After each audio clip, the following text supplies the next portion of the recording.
하나님께서 저희 가운데 허락하신 말씀입니다. 요한복음 1장 9절로 14절입니다. 참빛 곧 세상에 와서 각 사람에게 비추는 빛이 있었나니 그가 세상에 계셨으며 세상은 그로 말미암아 지은 바 되었으되 세상이 그를 알지 못하였고 자기 땅에 오매 자기 백성이 영접하지 아니하였으나 영접하는 자 곧 그 이름을 믿는 자들에게는 하나님의 자녀가 되는 권세를 주셨으니 이는 혈통으로나 육정으로나 사람의 뜻으로 나지 아니하고 오직 하나님께로부터 난 자들이니라. 말씀이 육신이 되어 우리 가운데 거하심에 우리가 그의 영광을 보니 아버지의 독생자의 영광이요 은혜와 진리가 충만하더라. 아멘. 오늘은 우리 예수님께서 탄생하신 성탄절입니다. 성탄절 메시지를 정할 때마다 참 쉽지 않아요. 사실은 절기의 메시지를 하나님의 이름으로 선포한다는 것은 이미 제가 그 말씀을 선포하기 전에 우리 목사님께서 어떠한 말씀의 주제를 가지고 어떠한 내용을 끌고 나갈 것인지 이미 우리들의 머릿속에 이미 가지고 있는 선의와 선 지식이기 때문에 그만큼 힘이 든 거예요. 그러나 여전히 그럼에도 불구하고 내 심령 가운데 찾아와 주시었고 내 삶 가운데 찾아와 주신 그 예수님을 머리로만 이해하는 것이 아니라 오늘 말씀 선포될 때에 오늘 가슴으로 이해를 하고 우리의 삶에 강한 영적 도전이 있으시기를 주님의 이름으로 축원합니다. 누구에게나 성탄절은 특별한 의미를 지니지만 그러한 이유로 성탄절이 단순히 행복한 날이다라고 생각하는 것만으로는 우리는 결코 하나님의 온전하신 뜻을 깨달을 수가 없습니다. 성탄절을 맞이할 때마다 예수님이 우리에게 오신 참다운 의미를 되새겨봅니다. 그 의미의 결론을 어떻게 내려든지 변하지 아니하는 사실 중요한 한 가지가 있는데 예수님이 우리에게 오신 그 의미를 우리가 상고할 때에 우리의 기준이 중요한 게 아니라는 거예요. 바로 하나님이 우리에게 예수님을 보내어 주신 그 이유, 그 기준이 굉장히 중요하다는 이야기입니다. 여러분은 하나님이 예수님 우리에게 보내주신 그 참된 의미를 어떻게 묵상하며 성탄절을 보내고 계십니까? 오늘 성경은 우리에게 정확히 증언합니다. 예수님이 우리에게 오신 이유는 그분이 저와 여러분에게 참 빛이 되어 주시기 위함이다. 예수님이 우리에게 참 빛이 되어 주신다라고 하는 의미는 무엇입니까? 세상은 언제나 우리를 패배주의로 내몰고 있습니다. 이미 정해진 인생은 바꿀 수 없다고 이야기를 합니다. 그러니 그냥 그렇게 살라고 정의합니다. 우리를 둘러싸고 있는 이 세상은 생명이 없는 세상이기 때문에 항상 저와 여러분을 작고 보잘것없는 것으로 내몰아갑니다.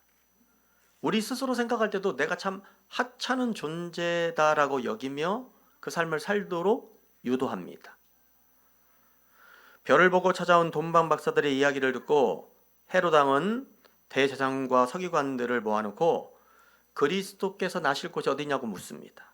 그러자 그들은 예수님, 곧 그리스도가 태어나실 곳은 베들레헴이다라고 이야기를 합니다. 예수님께서 베들레헴에 태어나실 거라고 하는 이야기는 선지자 미가 선지자가 예언한 것이죠. 베들레헴 에브라다야, 너는 유다 족속 중에 작을지라도 이스라엘을 다스릴 자가 내게서 나올 것이다. 미가가 예수님께서 베들레헴에 태어나실 것을 예언하는 것이 뭐 그리 여러분 큰일입니까? 그러나 이 예언에는 아주 기가 막힌 영적 반전이 숨어 있어요. 바로 작은 것을 주목하시는 하나님의 반전입니다. 예수님이 태어나실 것이라고 하는 이 선택을 받은 이 베들레헴은 미가 선지자가 예언할 당시에도 또한 예수님이 태어나실 그 시기에도 아주 규모가 작은 동네에 불과했습니다. 작은 것은 큰 것보다 못하다라고 하는 생각이 저와 여러분의 머릿속에 있어요. 교회 직분도 일반 평신도보다는 장로의 직책이 좋다고 생각하는 마음이 있습니다. 세상의 직위도 사장님이나 회장님이 좋지 일반 평사원이 좋다라고 생각하는 사람 많지 않아요. 제 말에 동의를 할 수 없으면 여러분의 자녀가 사장님이 되는 게 좋아요? 일반 평사원이 되는 게 좋아요? 예? 예, 그쵸? 예, 거짓말 하려고 하지 마세요. 여러분의 자녀가 여러분 사장님이 되는 게 좋잖아요, 여러분.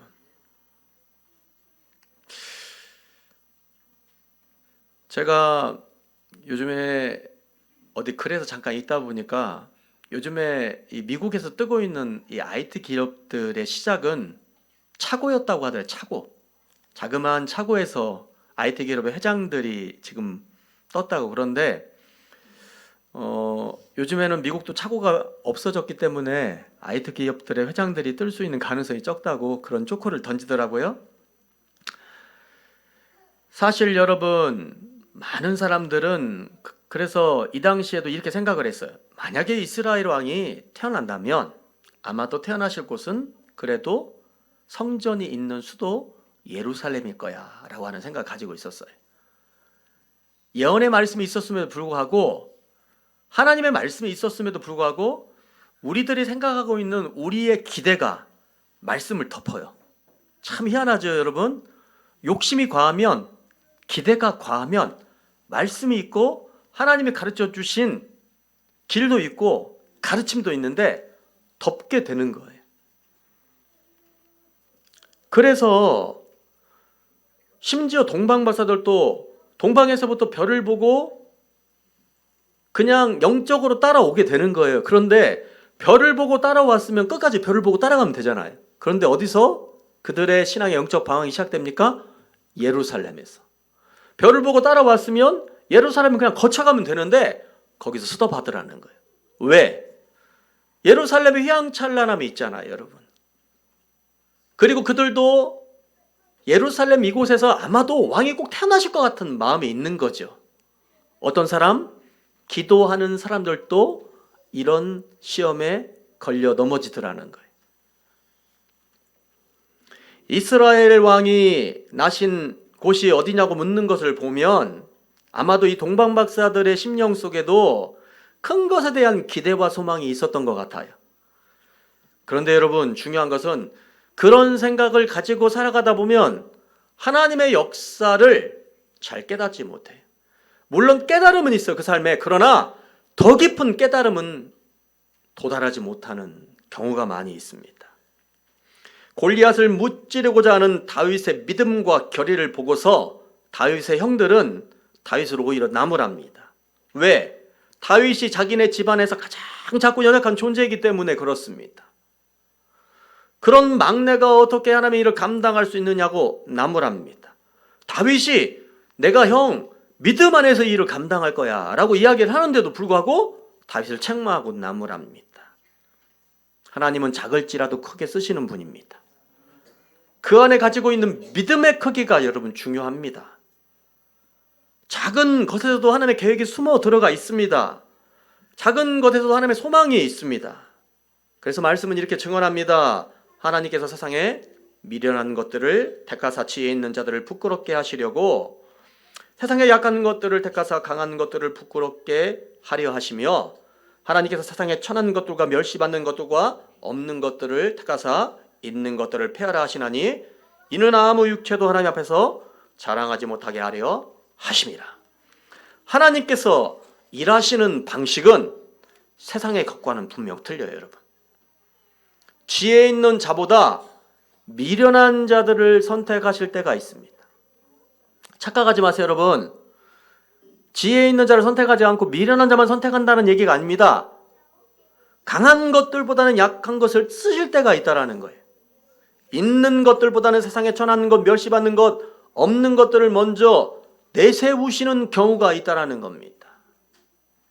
그러니 오늘 이 말씀을 붙잡고 또한 예수님께서 이 땅에 오신 예수님의 환경을 우리가 생각을 할 때에 오늘 우리 자신의 연약하고 못난 처지 때문에 실망하는 일이 없어야 될 줄 믿습니다.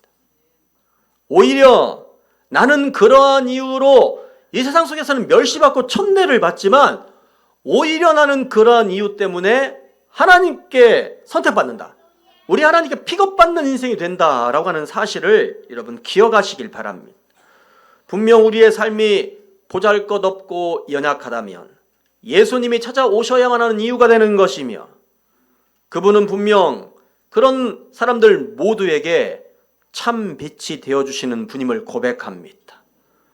주님이 저와 여러분에게 오늘 말씀의 고백처럼 참 빛이 되어주셔서 살 길을 내어주시는 그러한 인생을 살아가시는 분들이 되시길 주님의 이름으로 축원합니다. 기도하시겠습니다. 우리 아버지 하나님 은혜 감사합니다. 하나님께서 오늘 우리 함께 하시고 친히 인도하여 주셔서 예수님의 은혜 가운데 거하는 삶을 살게 하시고 여기까지 인도하여 주시오매 감사드립니다.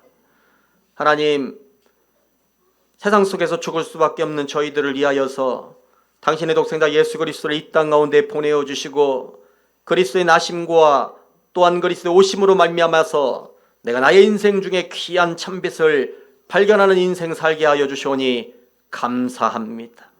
귀한 믿음을 품고 아버지 앞에 바로 서는 삶을 살아갈 수 있도록 역사하여 주시기를 원하오며 우리의 처제가 자꾸 연약하다 할지라도 오늘 그것이 우리의 실망의 이유 되지 아니하도록 하나님 연약한 우리를 친히 붙들어 주시고 우리 아버지 하나님 그런 나를 안으시고 세우시고 써주시는 우리 하나님의 거룩하신 은혜의 손길을 날마다 체험하는 인생 살아갈 수 있도록 역사하여 주시옵소서.